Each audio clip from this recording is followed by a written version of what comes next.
It's Groundwater Awareness Week, March 10 through 16, 2013. Article by Kevin McCrae from the Aquifer, the winter 2013 issue, which is the Groundwater Foundation newsletter. Some 44% of the U.S. population depends on groundwater, the water that fills cracks and other openings in beds of rock and sand, for its drinking water supply, be it from either a public source or private well. Groundwater provides much of the flow of many streams. Often lakes and streams are windows to the water table. In other words, from down below it leaks out. Scientists estimate U.S. groundwater reserves to be at least 33,000 trillion gallons. The United States uses 79.6 billion gallons per day of fresh groundwater for public supply, private supply, irrigation, livestock, manufacturing, mining, thermoelectric power, and other purposes. So you can figure that the groundwater has to be filled up from rain and snow and whatever, seep down into the rocks, be cleaned, and then come out in rivers.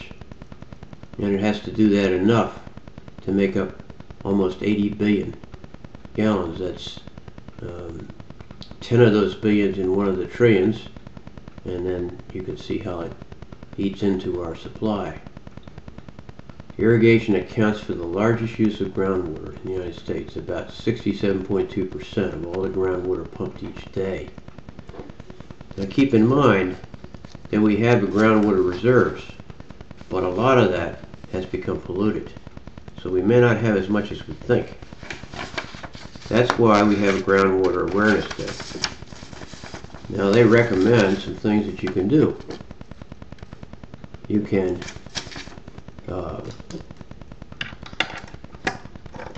plant a tree in your yard or in somebody else's yard. That helps keep the soil in place rather than flowing into our streams and water and taking and taxing and lakes, and helps slow water down, reducing flooding and enabling more rainwater to trickle down into the groundwater supplies. In other words, if it stays there, it'll go down through the bottoms and go down into those rock formations. Landscape irrigation is by far the largest source of domestic water uses. Consider these steps to reduce your impact. Water your lawn or garden in the morning or the evening when the water will evaporate less rapidly.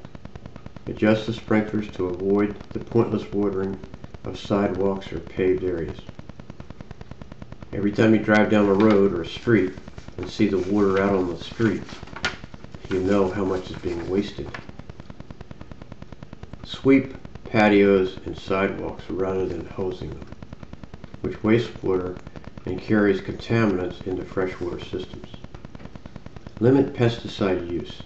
Pesticides are the only substance we intentionally introduce into our environment to kill living things.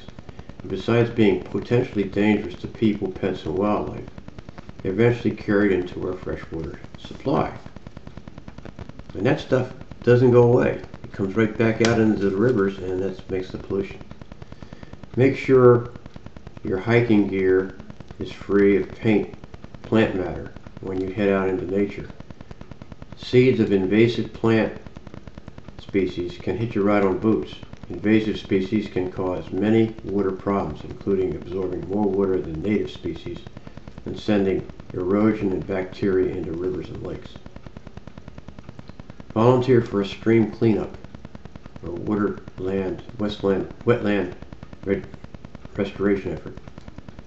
Take someone on a hike near a river or lake, or better yet, get in on the water, swimming, kayaking, canoeing. The principle here is people will protect things that they care about, and that's probably true. You got that right.